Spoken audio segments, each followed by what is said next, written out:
오늘 우리에게 주시는 하나님의 말씀은 사도행전 11장 22절에서 26절까지 말씀입니다. 사도행전 11장 22절로 26절의 말씀, 저와 여러분 한 절씩 교독하도록 하겠습니다. 예루살렘 교회가 이 사람들의 소문을 듣고 바나바를 안디옥까지 보내니 그가 이르러 하나님의 은혜를 보고 기뻐하여 모든 사람에게 굳건한 마음으로 주와 함께 머물러 있으라 권하니, 바나바는 착한 사람이요 성령과 믿음이 충만한 사람이라. 이에 큰 무리가 죽게 더하여 지더라. 바나바가 사울을 찾으러 다소에 가서 만남에 안디옥에 데리고 와서 둘이 교회에 1년간 모여 있어 큰 무리를 가르쳤고, 제자들이 안디옥에서 비로소 그리스도인이라 일컬음을 받게 되었더라. 아멘. 오늘 나눌 말씀의 제목은요, 사람 그리고 동역입니다. 우리 한번 따라해 볼까요? 사람 그리고 동역. 합니다. 지난주에 구브로와 구레네에서 온 어떤 사람들이 안디옥에 이르러 유대인에게만이 아닌 헬라인에게도 주 예수의 복음을 전했다라고 하는 말씀을 나누었습니다. 그리고 주의 손이 그들과 함께 하심에 믿고 주께 돌아오는 자들이 많았다라고 하는 증언을 들었죠. 그래서 우리 교회도 역시 유대인에게만이 아닌 헬라인에게도 복음을 전하는, 다시 얘기하면 한국인에게만이 아니라 캐나다인이라고 표현되는 모든 사람들에게 복음을 전하는 교회가 되어야겠다라는 말씀을 나눴습니다. 자, 이 말씀 곧 유대인에게만이 아닌 헬라인에게도 복음을 전하였고, 또 복음을 믿고 또 성령이 임하는 역사, 이 소식을 예루살렘 교회가 들었어요. 사실 예루살렘 교회는 아직 굉장히 유대주의, 유대인들에 의해서 혹은 굉장히 유대적 성격, 유대 중심의 이런 모습을 가지고 있었죠. 그러니까 유대인이 아닌 이방인에게 성령이 임하셨다라고 하는 사실은 굉장히 놀라운 사실이에요. 적잖이 충격을 받을 만한 일이라고 하는 것입니다. 사랑하는 성도 여러분, 때로는요, 우리가 하나님의 구원의 역사를 대할 때요, 적잖이 충격을 받을 때가 있어요. 야, 그렇게 고집하며 예수님을 믿지 않고 영접하지 않던 그분의 시아버지가 결국 돌아가시기 전에 예수님을 믿었대. 와! 알고 보니까 그 시아버지는 이렇게 거기에 이렇게 절도 세우고 굉장히 불교에 독실한 분이었는데 결국 예수님을 믿었대. 야, 내가 소그룹 모임하고 그 댁에 방문해서 볼 때 그 시아버님이 이렇게 지나가는 거 보니까 야, 진짜 찔러도 이렇게 피 한 방울 안 나올 것 같고 예수 믿으라 그래도 혼날 것 같았는데 결국 믿었다더라. 우리가 생각하지 못했던 우리의 어떤 경험과 생각과 기대의 머치를 훨씬 넘어서는 일들을 보는 거죠. 하나님의 역사하심 가운데 우리는 적잖이 놀랄 때가 있습니다. 지금 유대인의 중심이 된 예루살렘 교회도요, 사실 적잖이 충격을 받은 거예요. 선택된 우리 선민이라고 하나님의 백성이라고 얘기하는 유대인, 히브리인 말고 비유대인, 헬라 사람들이나 다른 이방의 사람들이 예수님을 믿고 성령이 그 위에 임하시는 사건을 듣고는 예루살렘 교회도 충격을 받은 거예요. 야, 우리만 하나님 백성, 은혜 받은 자인 줄 알았는데 하나님의 구원의 역사가 유대인, 유대의 언어, 유대의 민족, 유대인의 경계와 한계를 넘어서서 믿는 자들에게, 모든 믿는 자들에게 성령이 임하는 거구나. 어디가 생각났을까요? 사도행전 1장 8절의 말씀. 예루살렘과 온 유대와 사마리아와 땅끝까지 이르러 주 예수의 복음이 전파될 거야. 예수님의 사명, 그 당부, 예수님의 꿈과 비전이 실현되는 것을 보는 거죠. 자, 이에 대해서 교회는 그러면 어떻게 반응했는가?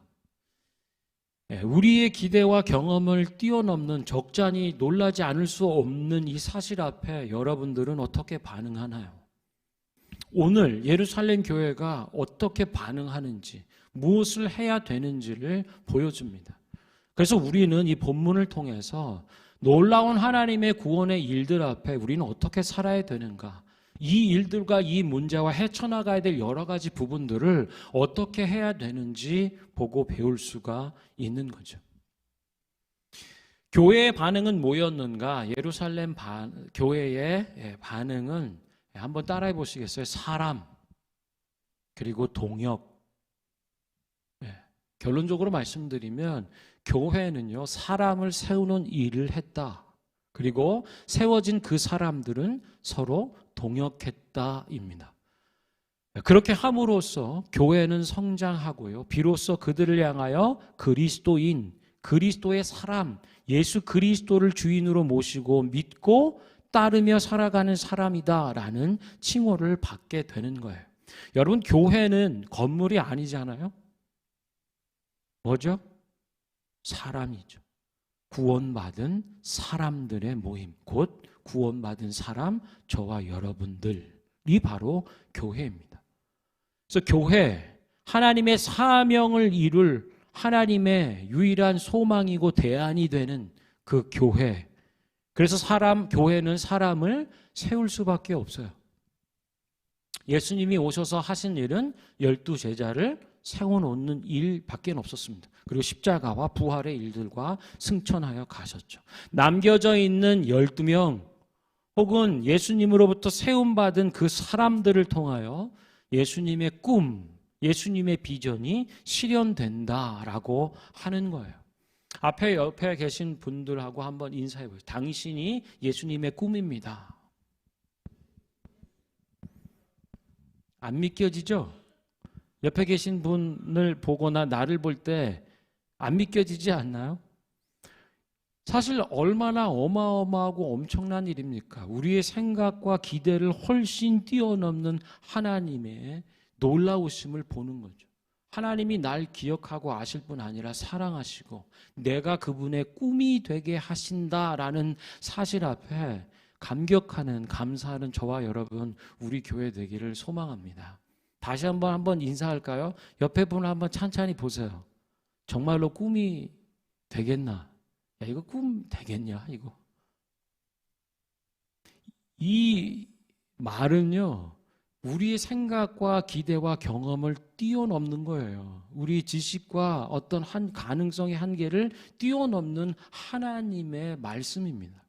성경이 그걸 얘기해요. 주님이 우리를 사랑해 주셨고 그 사랑을 실현하게 하는 사람들로 삼아 주셨다. 우리를 그렇게 부르셨다라고 하는 거예요.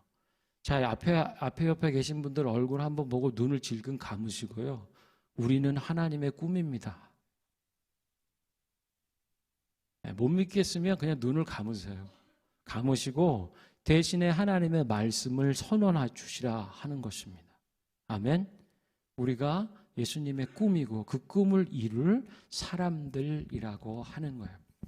그래서 우리 교회는요, 사람을 소망과 비전 가운데 권면하고 도전하고 세우는 일들을 해나가는 겁니다. 오늘 본문에 보면요, 이렇게 얘기해요. 22절에 보니까 예루살렘 교회가 이 사람들의 소문을 듣고 바나바를 안디옥까지 보냈다라고 얘기하는 거죠. 바나바가 아니고요, 바나바입니다. 여러분, 바나바 많이 들어보셨죠? 바나바 하면 떠오르는 것이 뭐가 있죠? 없어도 괜찮아요. 같이 나누면 돼요. 바나바는요, 사실 레위족 속에 속한 사람이에요. 이스라엘의 12지파가 있잖아요. 그 지파 가운데, 그러니까 족보를 따져서 거슬러 올라가면 레위 지파 사람이다라고 하는 거예요. 레위 지파는 특별히 하나님 앞에 구별된 지파죠. 뭘로요? 제사장으로서. 하나님과 사람 사이의 중보의 역할을 하는 거예요. 인생이 하나님 앞으로 나아갈 수 있도록 돕는 사람들, 길을 보여주고 길을 만들어주는, 섬기는 역할을 하는 사람. 그러니까 그들은 하나님께 대하여 특별히 구별된 사람이라고 할 수 있고요. 하나님을 향한 구별된 마음을 가지고 살아가는, 하나님 앞에 구별된 역할로서 그 믿음으로 살아가는 사람, 그 지파라고 할 수 있는 거예요. 그것에 속한 사람이 바로 바나바였어요. 어디 살았냐? 사이프러스라고 하는 구브로 섬 있죠? 거기서 살아가는 레위 지파 중에 속한 사람 바나바. 그런데요, 여러분 이 얘기는 아마 들어보셨을 수 있어요. 이 사람을 향한 별명이 있어요. 별칭. 그 사람을 부를 때 특별히 사도들이 붙여진 별명이 있어요. 혹시 기억하시는 분 계세요? Wanted. 누가 이 사람을 모르시나요? 네, 위로의 아들이라고 혹시 들어보셨어요? 바나바, 그는 사도들이 불러준 그 이름이 위로의 아들이라고 하는 거예요. 그 위로의 아들이라고 얘기한 그 단어 원래 원어로 보잖아요. 그러면 휘오스라고 하는 아들이에요. son of로 시작되는. 그래서 아들인데 어떤 아들이냐면 파라클레세우스라고 하는, 파라클레토스가 성령이라고 하는 뜻이거든요. 그러면 성령의 아들이라고 이해할 수 있어요. 바나바는. 바나바를 향해서 사도들이 생각할 때마다, 그를 떠올리고 그를 위하여 기도할 때마다 생각했던 그 마음은요, 성령의 사람이에요. 성령의 아들이라 부를 만한 사람이다라고 하는 거죠. 사도들에 의해서 놀라운 사람입니다. 여러분, 이 성령의 아들이라 칭해지는 바나바, 그럼 성령은 어떤 분이세요? 파라클레토스라고 얘기하는 그 원어 의미는요, 옆에 계셔서 변호해 주는 분이라고 하는 거예요. 대신 말해 주는 분, 어드보케이시라고 할 수 있는. 여러분, 변호하려면 어떻게 해야 되죠? 속속들이 그 사안을 알아야 되죠. 무슨 일이 그에게 일어났고 펼쳐져 가는지를 소상히 잘 아는 것뿐 아니라 그 일들 속에서 그가 느끼고 있는 그의 생각과 감정과 마음, 이딴 것까지 내 속속들이 다 알고 있어야 변호할 수 있지 않겠어요? 성령은 그런 분이세요. 우리 안에서, 우리 가운데, 우리 삶 안에 펼쳐지고 있는 그 일들을 소상히 다 잘 아실 뿐 아니라 그것을 향한 내 마음이 어떤지도 면밀히 파악하고 계신 분, 그래서 온전히 완벽하게 완전히 변호해 주시는 분, 그가 성령님이세요. 바나바는 그런 사람이었어요. 와, 이런 사람이 있으면 대박 아닐까요? 또한 성령의 아들이라고 얘기할 때 성령은 어떤 분이신가? 도와주시는 분이에요. 우리가 참 연약하고 한계가 있죠. 그래서 부족한 것이 많이 있습니다. 그런 연약하고 부족한 것을 돌아봐 주시고 도와주시는 분, 그분이 성령 하나님이에요. 성령의 아들 바나바는 바로 그런 사람이었어요. 변호해주고 도와주는 사람, 마지막으로 성령 파라클레토스의 또 다른 의미는 위로해주는 사람이에요. 이 시대의 정신병, 마음의 병이 심각하게 많이 일어나는 이유를 정신의학자나 심리의 상담학자 사는 사람들이 얘기하는 그게 뭐냐라고 하면요, 슬픈 일 때문에, 힘든 일 때문에 아니요, 그것 때문이 아니고 그 슬프고 힘든 그 상황, 그 자리에 위로해 주는 사람이 없어서래요. 그래서 우울증도 많고 공황장애도 오고 정신병도 그렇게 많다라고 얘기하는 것을 듣습니다. 이 시대는요, 너무나 힘겨운 게 많은, 극심한 경쟁 가운데 도태되거나 뭐 이런 상황 속에서요, 위로받을 데가 없다라고 하는 거예요.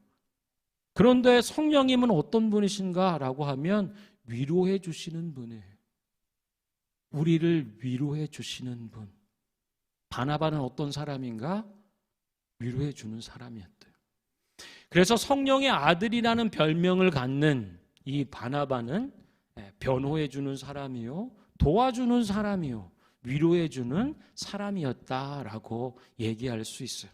그리고요, 그 별칭, 사도들이 붙여준 별명 외에도요, 오늘 본문에 보면 이런 특징이 있어요. 23절에 보니까 그가 이르러 안디옥에 이르렀다는 거예요. 그리고 예수님 믿고 성령 받은 사람들 무리 가운데 보니까 임한 하나님의 은혜를 보고 기뻐했다라고 하는 거예요. 할렐루야. 하나님의 은혜를 보고 기뻐한 사람, 그가 바나바예요. 저와 여러분이 하나님의 은혜, 임한 하나님의 은혜를 보고 기뻐하는 자들 되기를 축원합니다. 아니, 당연한 거죠? 아니요. 여러분, 하나님의 은혜가 임한 것을 기뻐하는 사람도 있지만 그렇지 못한 사람, 그렇지 않은 사람들도 있다는 사실입니다. 사람들은요, 관심의 방향이 많아요. 내가 본부 예루살렘으로부터 보냄을 받았으니까 체크리스트 가지고 뭐 할 수도 있겠죠. 이런 식의 접근이 아닙니다. 이 성령의 아들이라고 한 사람은요, 하나님이 하시는 일에 집중했던 사람이에요. 동일한 현장, 동일한 사건, 동일한 일들 가운데서도요, 보는 것이 얼마나 다양한지 몰라요. 얼마나 다른지 모릅니다. 여러분, 이 예배의 자리에서 여러분은 뭘 보십니까? 오늘 성찬식 했네. 오늘따라 다 어디 여행 갔나? 사람들이 왜 이렇게 안 보이지?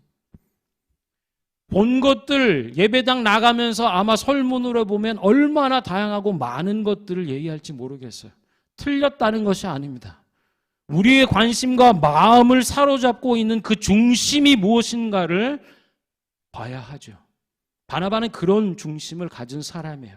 하나님의 은혜가 임한 것을 보고 그것을 전심으로 기뻐했던 사람, 바나바. 여러분, 우리가 살아가면서요, 뭘 보고 살아가는지 묻고 싶어요. 얼마나 많은 다양한 일들이 있고 동일한 한 사건 속에서도 큐티에 보면 알잖아요. 한 본문 안에서 어떻게 이렇게 다양하게 은혜들을 받고 다른 관점과 다른 접근들을 하는지. 그러나 여러분, 분명한 것은요, 우리 속에 임한 하나님의 나라를 보는 여러분 되길 축원하고요, 임하신 하나님의 은혜를 보고 정말로 기뻐할 수 있는 여러분 되기를 바랍니다. 우리 교회 말고요, 다른 어떤 교회, 제가 어릴 때나 했던 한국에서의 교회, 뭐 이렇게들 표현들 하시죠. 누가 은혜를 받아요? 예배하다가 특별한 은혜, 방언의 은사도 받아요. 그러면 좋아하는 사람 별로 없고 시기 질투하는 사람 많아요. 어떻게 저 김 집사가 저 은혜를 받았냐? 박 권사님이 그거 받았다고? 야, 말이 돼? 여러분, 하나님의 임한 은혜를 보고요, 나는 어떻게 반응하고 있는가? 나는 무엇을 보고 무엇을 기뻐하고 있는가? 굉장히 중요한 얘기예요. 바나바는요, 임하신 하나님의 은혜를 보고 전심으로 기뻐했어요. 왜요? 사도행전 1장 8절. 예루살렘과 온 유대와 사마리아 땅끝까지 임하는 예수님의 복음, 그분의 구원의 기쁜 소식. 이게 예수님 마음, 이 땅에 오신 사람의 몸을 입고 이 땅에 오신 이유는 십자가에 달려 죽기 위해서, 십자가를 지시기 위하여 우리의 구원을 이루기 위하여 오신 분이잖아요. 죽으시고 부활하시고 승천하신 그분, 그분의 이유와 목적, 이 땅에 오시며 죽으시며 다시 사신 그것, 모든 자들에게 구원을 주시기 위함이라고 하는 거예요. 그 일들이 이루어지는 것 보고 기뻐하죠. 하나님의 마음을 가진 사람 바나바, 하나님의 기쁨을 알고 그것에 동참한 바나바, 구원하시는 그 놀라우신 일들 속에 하나님의 마음으로, 하나님의 관점으로 함께했던 사람 바나바. 자, 이렇게 바나바는 하나님의 은혜를 보고, 임하신 은혜를 보고 기뻐했고요, 하나님의 마음과 관점을 가지고 있는 이 사람이 메시지를 전해요. 뭐라고 전하는가? 모든 사람에게 말합니다. 굳건한 마음으로 주와 함께 머물러 있으라 권했니. 모든 사람에게요, 굳건한 마음으로 주님과 함께 머물러 있으라 말합니다. 왜 그럴까요? 앞으로 펼쳐질 일들을 이 사람은 예측할 수가 있죠. 무슨 일이 있을까요? 예루살렘 혹은 유대인들 가운데 이방인 형제가 생기는 것, 예수님 믿고 구원받고 성령이 임하는 이 일에 대하여 비난하고 힐난하고 받아들이지 못하는 사람들이 있는 거죠. 야, 너희가 구원받았다 한다고 하면은, 우리 형제 구원 얻는 자리에 임하였다, 형제 자매가라고 한다면 너희는 할례를 행해야지. 혹은 예루살렘에서 온 어떤 형제가, 혹은 그곳에서 온 사람이 조용히 스며들어서 하는 얘기들, 하나님이 하시는 일들과 복음과 성령의 일들에 거슬리는 사람들이 있어요. 그러니 갓난아이와 같이 새롭게 응애 신생 거듭나고 새롭게 하나님께 대하여 태어난 이 어린 성도들이 당할 수 있는 어려움들을 보면서 굳건한 마음으로 주와 함께 머물러 있어라고 권하는 거예요. 여러분, 우리의 믿음을 흔드는 일들이 얼마나 많습니까? 세상으로부터 오는 이 도전과 심각하게 어렵게 하는 일들, 또 그것을 향해서 내 마음에서 피어오르는 뭐 이런저런 것들 놓고 볼 때 우리가 받은 구원을 흔드는 자가 있어요. 사탄이 있고 그의 활동들이 있다라고 하는 것입니다.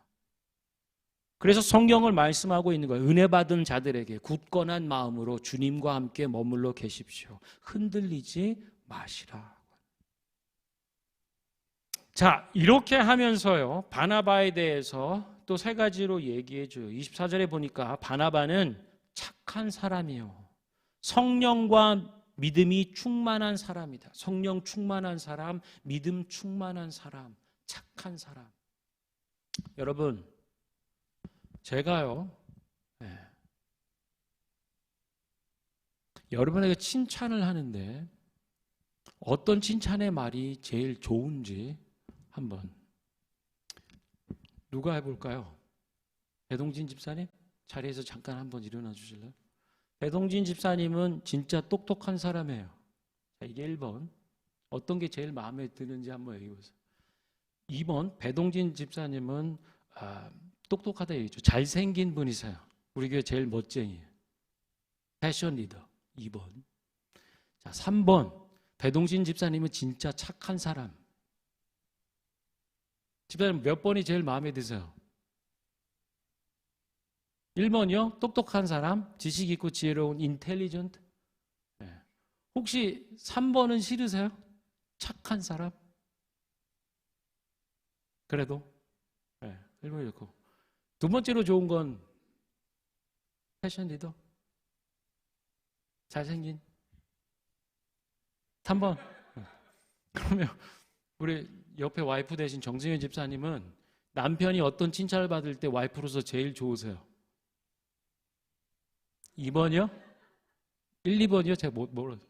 2번이요. 패션 리더, 패션 테러리스트는 아니죠. 네, 패션 잘생긴 사람. 다은이 신인한테 한번 물어볼 수 있으면, 우리 아빠는 어떤 칭찬을 받으면 너 제일 좋니? 아마 3번은 요즘 시대에 좀 잘 안 나오지 않을까요? 자, 여기까지 하고요. 착한 사람이라고 얘기하면 별로 안 기뻐해요. 진짜 그분 똑똑한 사람이지. 그 문제를 하게 하고 해결할 만한, 진짜. 아니면 야, 그 사람 진짜 완전 장난 아니지 뭐 이렇게. 착한 사람이지 저 사람이 나를 진짜 바보로 하나. 요즘 시대가 그렇지 않나요? 착한 사람이라고 하는 얘기, 칭찬에 대해서 그렇게 썩 막 좋아하고 기뻐하지 않을 것 같아요. 그래서 저도 착한 사람이란 얘기는 잘 못합니다. 왜냐? 잘못 받아들일까 봐. 나를 바보로 하나, 우습게 하나. 이래도 저렇고 저렇게 착한 사람. 사실은요, 여기서 얘기하는 착한 사람은 더 어떤 의미인가라고 보면, 단어 자체로 보면은 그 원어의 의미에서는 사물을 향해서 얘기할 때는요, 그 사물이 갖고 있는 퀄리티 있죠. 그 질이 굉장히 하이 스탠다드예요. 그걸 충족하는 사람, 하는 어떤 것. 그래서 이 물건을 향해서 착하다 혹은 선하다, 좋다라고 얘기할 때 그 아가소스 그 단어는요, 그것이 갖고 있는 질적으로 굉장히 우수한 것을 얘기할 때예요. 혹은 사람을 향해서나 어떤 신적 요소에 대해서 얘기할 땐 그것의 가치가 얼마나 귀한지를 표현해 주는 거예요. 높은 가치와 아주 귀한 가치를 담는 사람 혹은 그런 어떤 신적 요소들, 이것을 향해서 쓰여지는 거예요. 그래서 바나바가 착한 사람이다라고 얘기할 때 하나님 눈에 보실 때 그 질적인 차원에서 굉장히 하이 스탠다드 내지는 사람으로서 하건 하나님의 신적 요소를 입은 어떤 부분 안에서 굉장히 우월하고 탁월한 가치를 갖는 사람, 그가 바나바라고 하는 거예요. 하나님 눈 앞에서, 면전 앞에 서일 뿐 아니라 그는 교회로부터도 칭송을 얻는 자예요. 사도들로부터 위로의 아들 혹은 성령의 아들, 성령의 사람이라고 칭함받는 사람이라고 하는 거죠.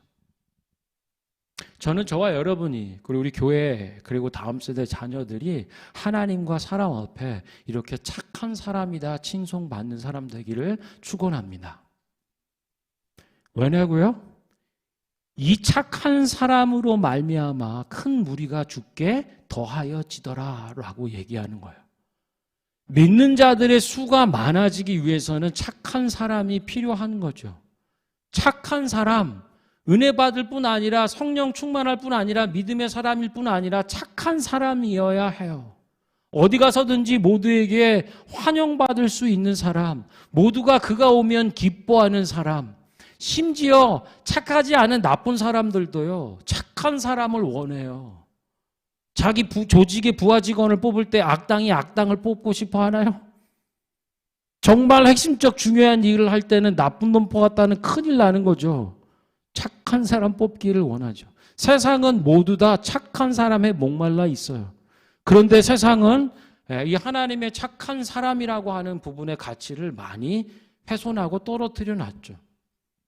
우리 교회에서만큼은 서로가 서로에게 당신은 참 착한 사람입니다 라고 인사, 칭찬, 위로 격려해 줄 수 있으면 좋겠어요. 앞에 옆에 계신 분하고 얘기하세요. 당신은 참 착한 사람입니다.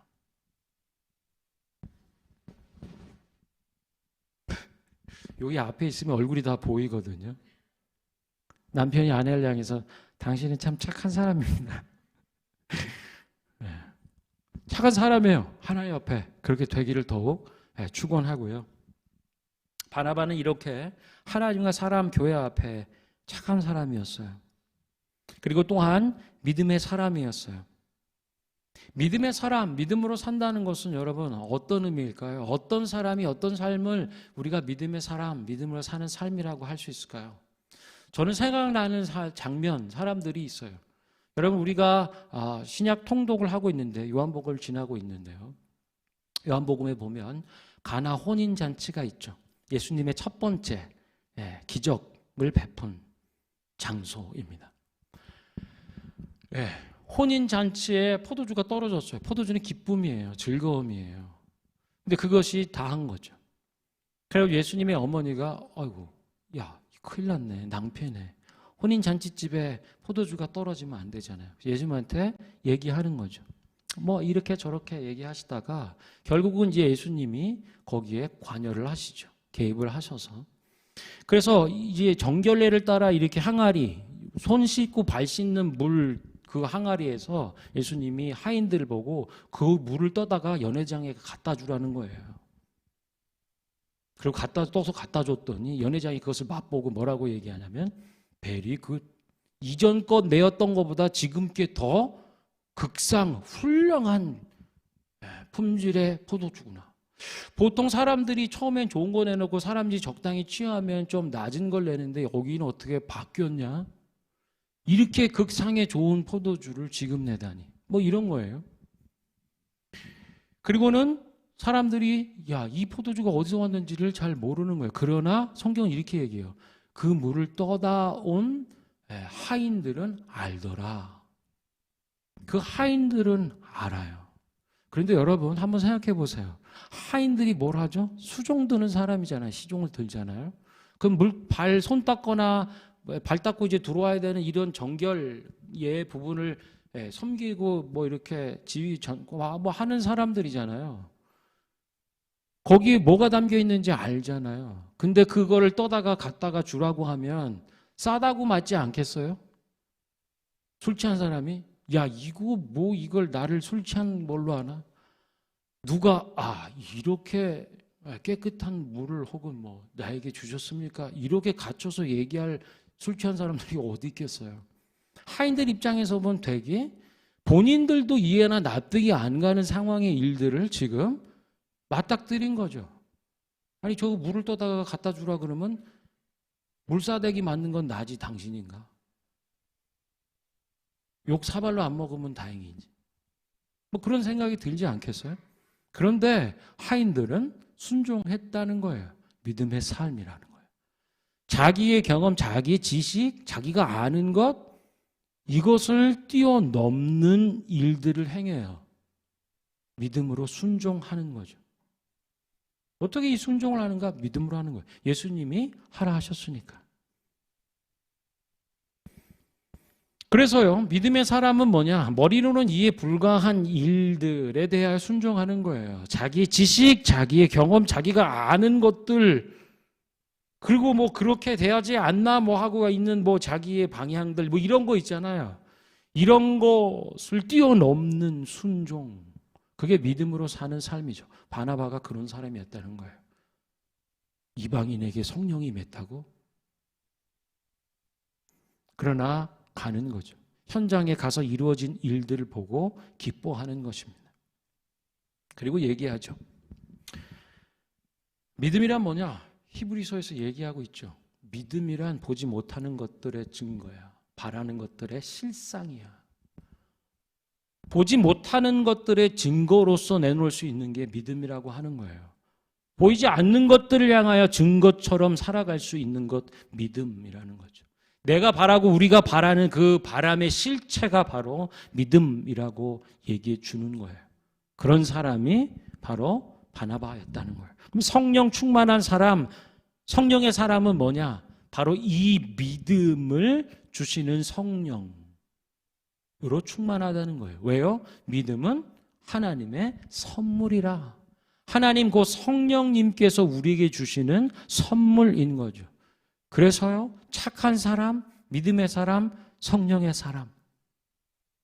다시 얘기하면 성령의 충만함을 입는 사람, 그리고 성령 안에서 예수를 믿는 믿음으로 순종하는 사람, 그리고 하나님과 사람 앞에 환영과 존귀를 입는 사람.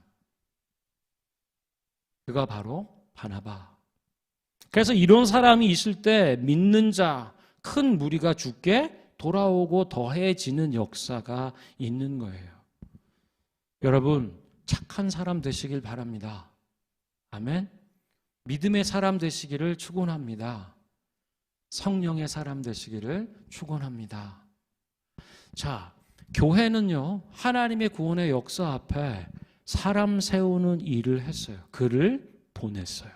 하나님이 찾는 사람, 하나님이 부르시는 그를 보내는 거죠. 이 사람이 임하니까 믿는 일들이 더 크게 일어나요. 그런데 이 사람도 또 뭐 하는가를 봤더니 또 사람을 세워.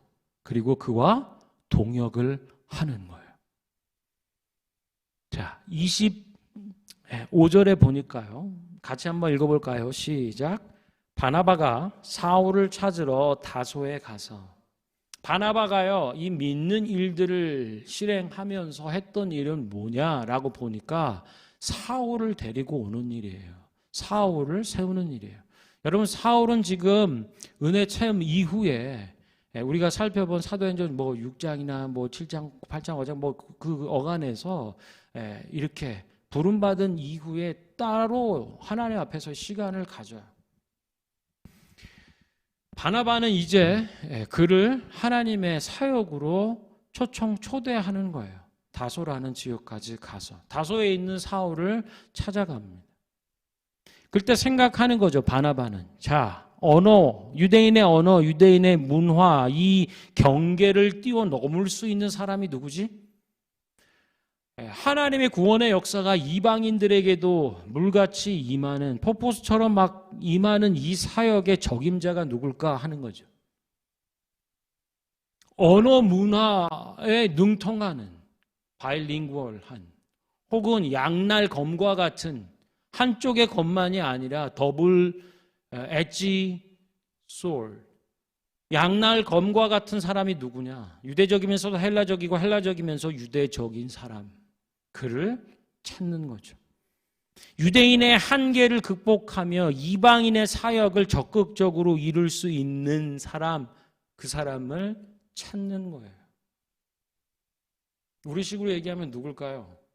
김용석 목사님 같은 사람. 할렐루야. 한국적이면서도 캐나다적이고 캐나다적이면서 한국적인 사람. 그를 데려오라 라고 한다면 우리가 이 말씀을 가지고 영어권 사역을 생각하죠. 기도하죠. 잉글리시 미니스트리라고 생각한다면 가서 아모스를 데려오라 주님 말씀하시는 것처럼 이 사역의 적임자가 누구냐? 그를 세우라 라고 한다면 우리 자녀들 2세들이죠. 1.5세, 2세 우리 자녀 세대들이 한국적이면서 캐나다적이고 캐나다적이면서 한국적인 사람들 아닙니까? 놀라운 사람들을 여러분이 양육하고 있는 거예요. 캐나다 밴쿠버에서. 한번 이 자리에 없지만 얘기죠. 미안하다 얘들아. 너희들이 그렇게 놀라운 애들인지 몰랐다. 여러분하고 같이 밥 먹고 같이 자고 뭐 이러니까 그냥 비슷한 수준으로 아는데요. 하나님이 찾으시는 세대입니다. 가서 아모스를 데려오라 주님 얘기하실 때 그 자리에 필요한 그 사람이 바로 여러분의 자녀, 우리 자녀, 다음 세대라고요. 놀랍지 않으세요? 은율이 할렐루야. 여러분 우리 자녀들 향해서 어떤 마음으로 보고 계신가요? 바나와 같은 관점과 그 마음이 우리 속에 있나요? 하나님 앞에 착한 사람, 믿음의 사람, 성령의 사람이라고 얘기하는 저와 여러분이 되고 싶은 사모하는 그 사람은 사울을 찾죠. 언어와 문화의 경계를 뛰어넘어 나가야 될 그 사람이 그 적임자가 그 은사를 가진 세대가 누구냐라고 하면 바나바는 알죠. 다소에 있는 사울. 아마 기도 가운데 감동을 주셨을지도 몰라요. 하나님이. 성령이 감동케 하사 다소에 있는 그 사울을 찾아가야지. 그리고 바나바와 함께하는 사역을 통해 그리스도인이다라는 칭호를 얻게 되고요. 믿는 자들이, 복음 전하는 자들이 그리스도의 사람, 그리스도를 믿는 사람, 그리스도를 따르며 그리스도처럼 살고 그리스도와 함께하는 사람이라는 칭호를 받는 거죠. 그리고 이제 사울이 바울이 되는 그것 안에는 물론 하나님의 역사가 사람을 통해서 동역을 통해서 이루어진다라고 하는 것을 우리가 기억해야 되는 거예요. 다시 한번 얘기해 보세요. 여러분 자녀들한테. 미안하다 얘들아. 빨리 따라해 보세요. 미안하다 얘들아. 고맙다 얘들아. 집에 가서 꼭 해주세요. 내가 너가 누구인 줄 잘 몰랐다. 내 자식인 줄 알았다. 미안하다. 그러나 여러분 우리 자녀들이 힘겹죠. 하나 하는 것도 힘든데 두 개를 해야 하는 거 아닐까요? 두 언어, 두 문화 가운데 난 어디 속하는지도 모르는 주변이나 경계인 늘 사춘기와 같은 방황의 시기를 살아가는 이민자로 살아가는 세상의 그 관점으로 볼 때는 참 애매한 그러나 하나님의 관점으로 보면 하야나 얼마나 소중하고 귀한 자원들입니까? 그렇죠? 그 사역의 적임자, 그 은사를 가지고 있는 세대. 여러분, 우리 주변을 한번 또 보세요. 자녀들 말고. 하나님의 사명을 함께할 사람을 찾아보세요. 먼저는 기도하십시다. 주님, 감당해야 될 이 하나님의 사명을 감당해야 될 사람 일으켜 주시고 내 주변에서 제 눈을 열어 보게 해 주십시오. 그 사람이 가지고 있는 이 은사가, 그 열정이, 그 삶의 궤적이 하나님의 나라와 복음의 관점으로 볼 수 있게 해주시고 그래서 내 주변에서 하나님의 사명을 함께할 사람을 찾아 세우며 이 사역에 초대해 함께하자고 그렇게 믿음으로 도전할 수 있게 해주십시오. 자, 여러분, 지금 어떤 사역을 하고 계세요? 교회 내에서. 여러분의 사역 감당하고 있는 하나님이 주신 그 사명 함께 감당할 사람 위해서 기도하십시오. 내 주변에서 그런 은사와 열정과 섬김의 마음들을 가지고 있는 사람을 발견하게 해주시고 함께 초대하고 동역을 이루어가며 교회와 예배와 이 모든 사역들을 든든히 세워갈 수 있는 그런 믿음의 도전을 하게 하여 주십시오. 여러분, 우리가요, 실패한 경험들도 있을 거예요. 여러분, 동역한다는 게 쉽지 않습니다. 차라리 그냥 혼자 하고 말지 그런 생각이 들 때가 많아요. 그러나 하나님의 교회는 절대로 혼자 하지 않아요. 제가 출근하고 있는 교단에서의 매뉴얼 5가지 있어요. 일의 수칙. 그 중에 두 번째가 뭐냐면 함께 할 사람이 누구인지를 찾아보는 거예요. 제가 혼자 할 수 있어요. 가서 하면은 훨씬 빠르고 쉽게 잘 해낼 수도 있을지도 몰라요. 어떤 것들은. 그러나 가서 먼저 하지 않습니다. 가지고 팀으로 돌아와요. 그리고 기도해요. 그리고 생각해요. 이 일을 함께 할 수 있는 사람이 누굴까? 그렇게 보면요, 훨씬 더 탁월한 은사와 사역적 경험을 가지고 있는 사람들이 있어요. 함께 연합하고 연계되면서 하나로 끝날 만한 일들이 동시다발적으로 혹은 계속적으로 승계되는 것들을 봐요. 단발로 끝나서 한번 수확해서 먹고 열매를 따서 먹고 끝나는 게 아니고요. 그것이 계속적으로 이어질 수 있는 연계된 사역들을 할 수 있게 하는 거예요. 어떤 경우에는요, 저보다 그런 은사나 경험이 없는 분들 전무한 상황에 있기도 해요. 그럴 때는 어떻게 하는 거죠? 기도하는 거죠. 하나님, 다음 세대로 세울 사람이 누군가요? 이 사역을 통해서 저와 함께 해나가면서 이 일들을 배워야 될 사람이 누구인가요? 당장 눈으로 보여지는 은사는 없지만 그 사람 마음속에 있는 그 열정, 하나님 앞에 그 순전한 그 마음과 중심들, 뭐 이런 것들을 품고 있는 사람들을 보게 해 주십시오. 그럼 보여줘요. 그럼 초대하는 겁니다. 초청해요. 그럼 이 사람이 마음으로 얼마나 기뻐하는지 몰라요. 아, 나 사실 그런 일에 관심이 있었어요. 혹은 지금 내가 어떤 부분을 할 수 없고 알지 못하지만 가르쳐주고 함께하면 정말로 배우고 싶고 함께하고 싶습니다. 이런 사람이 있어요. 절대적으로 혼자 하지 않아요. 할 수 있어도 혼자 하지 않고 가지고 오는 거예요. 그리고 은사와 경험과 혹은 그 열정과 하고 싶어 하는 그 소망의 일들을 같이 담아내는 일들을 하는 거죠.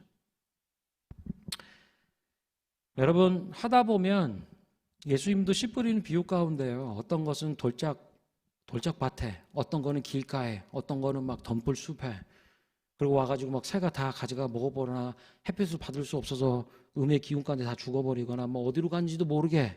그럼 농사 망했나? 유대인의 농용 방법은 씨 뿌리는 거예요. 이렇게 해서 우리는 한국은 심잖아요. 얘네는 그냥 쭉쭉 뿌리는 거예요. 그 방식 안에서요, 사실은 4개의 밭 중에 3개는 망이에요. 폭망. 아무런 결실, 뿌린 씨앗 1개도 거둘 수 없는. 그러나 1개가 대박을 터뜨리는 겁니다. 옥토밭, 좋은 밭에 심겨진 그것은 30배, 60배, 100배의 결실을 하느니라. 3가지 영에 잘못 뿌려진 것처럼 여겨진 그것에서요, 그거를 다 만회하고도 남을 만한 100배의 수확을 주시는 거예요. 하나님의 나라의 비유입니다. 어떤 경우에는 실패하고 잘 안 돼요. 그럴 수 있어요.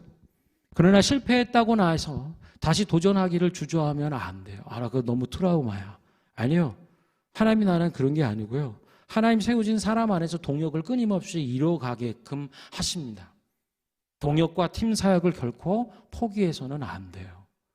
격려하는 일들, 도전하는 일들, 초대하는 일들을 적극적으로 행하시라. 그 속에 우리 속에 하나님의 나라는 임한다라고 성경은 가르쳐 주는 것입니다. 사랑하는 성도 여러분, 우리 창장 앞으로 나오시고요. 말씀을 좀 정리하면요. 하나님 나라 임하고 복음이 언어적, 문화적 한계와 경계를 넘어서는 일들 속에 교회는 어떻게 반응했는가? 그들의 지식과 경험과 기대를 훨씬 뛰어넘는, 초월하는, 그래서 당황하는 그러나 거기에 머물러 있지 않고요. 사람을 세우는 일에 집중해요. 그리고 세워진 사람들은 함께 동역하는 일에 힘쓰는 겁니다. 사람 그리고 동역. 우리 교회에서 일어나야 될 일이고 여러분의 삶의 자리 가운데 일어나야 될 축복인 줄 믿습니다. 우리 시간 함께 찬양하고 기도하죠.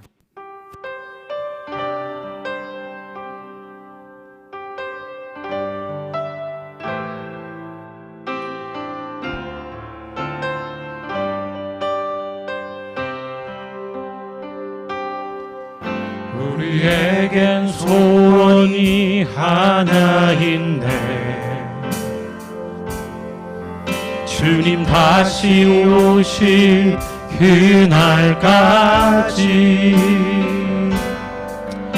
우리 가슴에 새긴 주의 십자가 사랑 나의 교회를 사랑케 하네.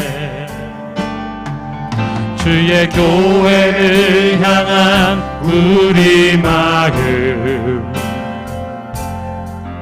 희생과 포기와 가난과 고난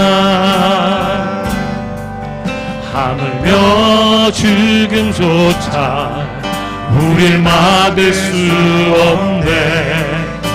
우리 교회는 이 땅의 희망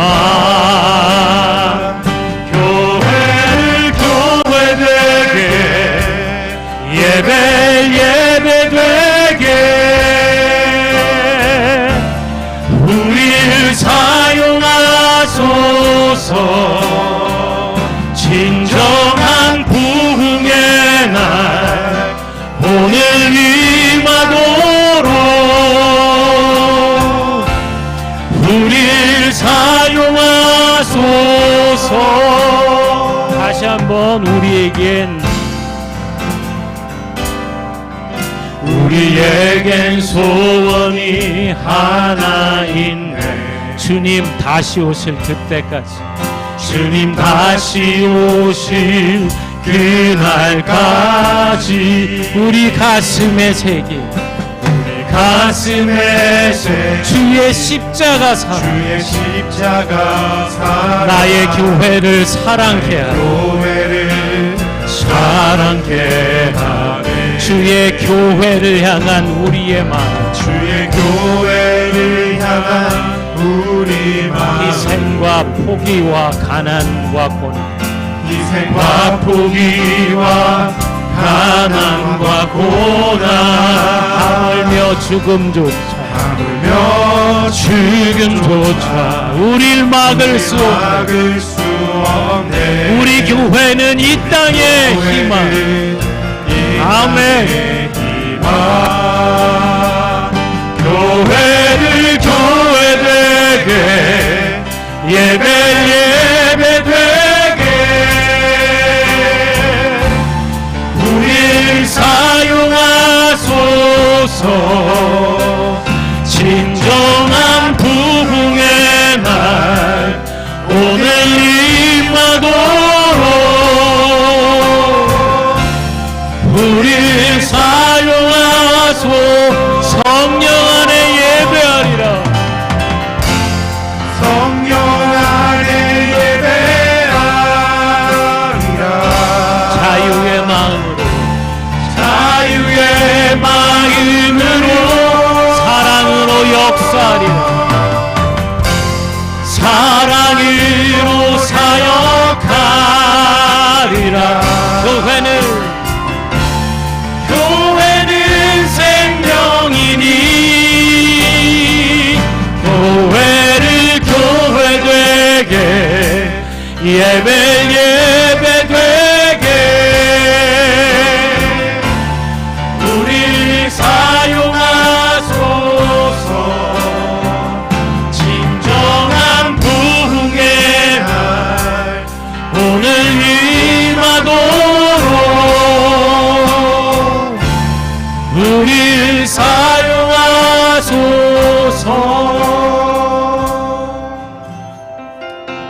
사랑하는 성도 여러분, 교회의 선택, 교회의 반응, 교회의 유리한 대안과 소망은 사람입니다.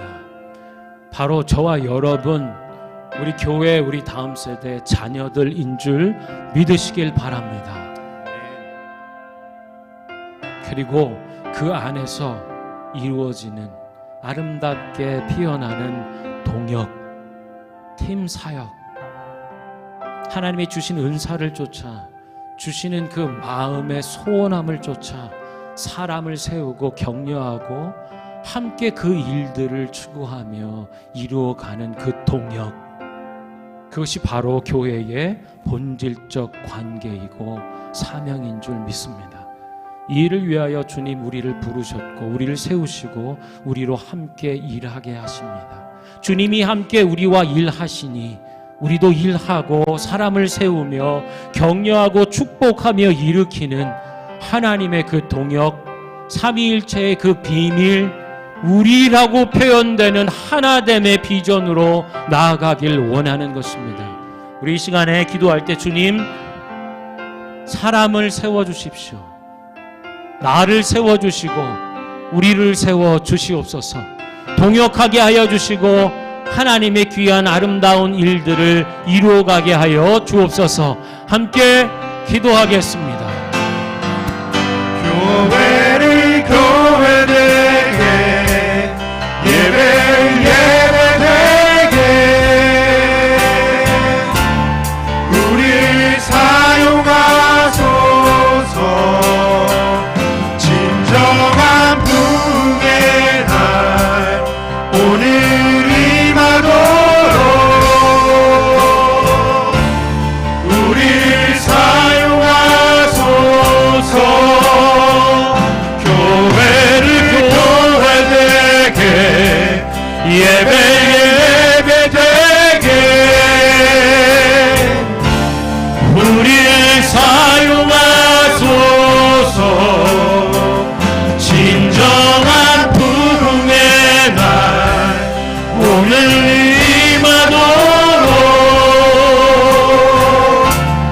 우리를 사용하소서. 우리 한 번 더 기도할 때는 주님, 하나님의 임하신 은혜를 보고 기뻐하는 자들이 되게 하여 주십시오. 착한 사람 되길 원합니다. 성령의 사람 되기를 원합니다. 믿음의 사람 되길 원합니다. 말씀과 성령으로 은혜와 진리로 임하여 주시고 붙잡아 주옵소서. 함께 기도하겠습니다. 하나님, 우리에게 있는 하나님의 은혜를 보고 기뻐하는 자들이 되게 하여 주시옵소서. 하나님의 관심, 하나님의 마음과 중심이 있는 그곳에 하나님 우리의 마음이 있기를 원하고 우리의 중심이 있기를 원하고 우리의 기쁨이 있기를 원합니다. 다른 많은 것들이 있지만 많은 소리들 가운데, 많은 빛나는 것들 가운데 참된 빛을 보게 하여 주시고 하나님의 은혜를 구하며 보는 자들, 기뻐하는 자들 되게 하여 주옵소서. 특별히 하나님과 사람과 교회 앞에 착한 사람 되길 원합니다. 착한 사람 되기를 축복합니다. 하나님, 세상에 시류를 쫓는 자들이 아니라 하나님의 진리의 말씀 앞에 착한 사람 되기를 하나님 앞에 결단하고 소망하는 자들 되게 하여 주시고 성령으로 사는 성령의 사람, 믿음으로 살아가는 믿음의 사람 되게 하여 주시옵소서. 교회되게, 예배 예배되게, 우리 사용하소서. 진정한 부흥의 날 오늘 임하도록 우리 사용하소서. 하나님의 은혜를 보고 기뻐하며, 하나님의 은혜를 보고 기뻐하며 착한 사람 되기를, 성령의 사람 되기를, 믿음의 사람 되기를 소망합니다. 예수님의 이름으로 기도합니다.